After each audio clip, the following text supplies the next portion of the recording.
नमस्कार, live news में आपका स्वागत है। बिहार के ग्रामीण कार्य विभाग में कार्यरत इंजीनियर विनोद राय के घर ईओयू की टीम छापेमारी करने पहुंची तो उन्होंने रात भर बैठकर लगभग 2 से 3 करोड़ रुपए कैश को आग के हवाले कर दिया। इसके बावजूद सुबह बड़ी मात्रा में नकद घर से बरामद किया गया है। जी हाँ, बिहार का एक सरकारी इंजीनियर काले धन का कुबेर निकला।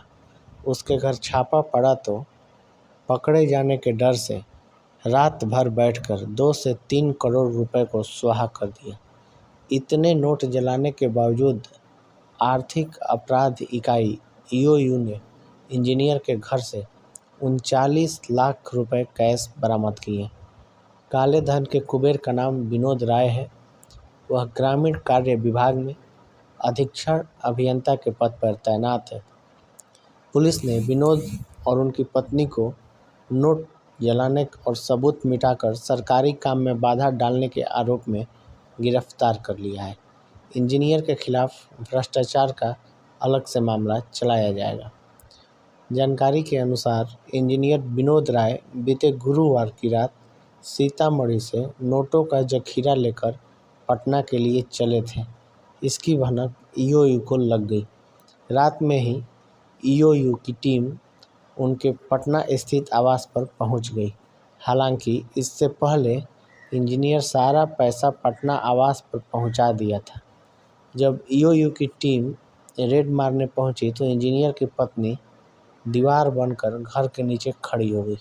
उन्होंने ईओयू की टीम से कहा कि वह घर में अकेली हैं। ऐसे में मजबूरन छापेमारी टीम को सुबह का इंतजार करना पड़ा। दूसरी ओर ऊपर के कमरे में इंजीनियर साहब पूरी रात नोट जलाते रहे। जलाते जलाते थक गए, फिर भी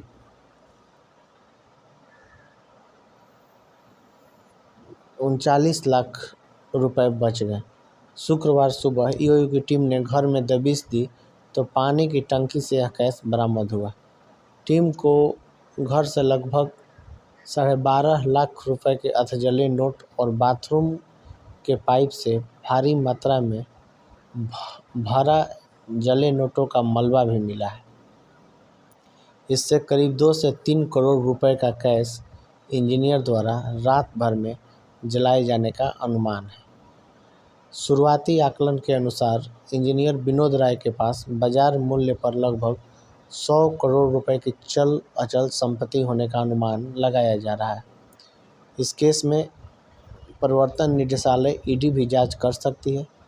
छापेमारी में विनोद राय के पास जमीन जायदाद के 18 डीड, 15 बैंक खाते और पार्टनरशिप के कई कागजात मिले हैं। इनके अलावा 26 लाख रुपए के जेवरात, बीमा पॉलिसी और निवेश के कागज भी मिले हैं। अपराधी इकाई ईओयू ने सबूत मिटाने के आरोप में इंजीनियर विनोद राय और उनकी पत्नी को गिरफ्तार कर लिया है। हालांकि उनकी पत्नी ने तबीयत खराब होने का हवाला दिया और अस्पताल में भर्ती हो गई। फिलहाल उसका कस्टडी में इलाज चल रहा है। विनोद राय ग्रामीण कार्य विभाग के सीतामढ़ी डिवीजन में अधीक्षण अभियंता के पद पर तैनात हैं। उनके पास मधुबनी का भी प्रभार है। गुरुवार रात को ईओयू को सूचना मिली थी कि विनोद अपनी गाड़ी से भारी मात्रा में कैश लेकर पटना के भूतनाथ रोड स्थित मकान पर जा रहे हैं। ईओयू ने रास्ते में ही घेराबंदी का प्रयास भी किया, लेकिन वह पकड़ में नहीं आया। अधिकारी जब गुरुवार देर रात को इंजीनियर विनोद राय के मकान पर पहुंचे तो उनकी पत्नी ने छापेमारी का विरोध किया। उन्होंने यह कहते हुए रोक दिया कि वह घर में अकेली हैं और रात का वक्त है। ईओयू की टीम भी उनके घर के बाहर जम गई। अधिकारी सुबह होने का इंतजार करने लगे। इस बीच घर के अंदर से कुछ जलने की बदबू आने लगी। अधिकारियों ने खिड़की से अंदर झांकने का प्रयास किया, लेकिन कुछ नहीं दिखा। सुबह होने पर ईओयू की टीम जब घर के अंदर पहुंची तो वहां का नज़ारा देख सन्न रह गई। घर में जगह जगह नोट जलाए गए थे। यहाँ तक कि बाथरूम के अंदर भी जले नोटों को बहाने के सबूत मिले। इसके बाद तुरंत नगर निगम और एफएसएल की टीम को बुलाया गया। जले हुए नोटों और मलबे को फॉरेंसिक जांच के लिए एफएसएल की टीम अपने साथ ले गई है। दोस्तों, आपको ये खबर कैसी लगी कमेंट बॉक्स में अपनी राय ज़रूर लिखिए। साथ ही वीडियो को लाइक, चैनल को सब्सक्राइब ज़रूर करें।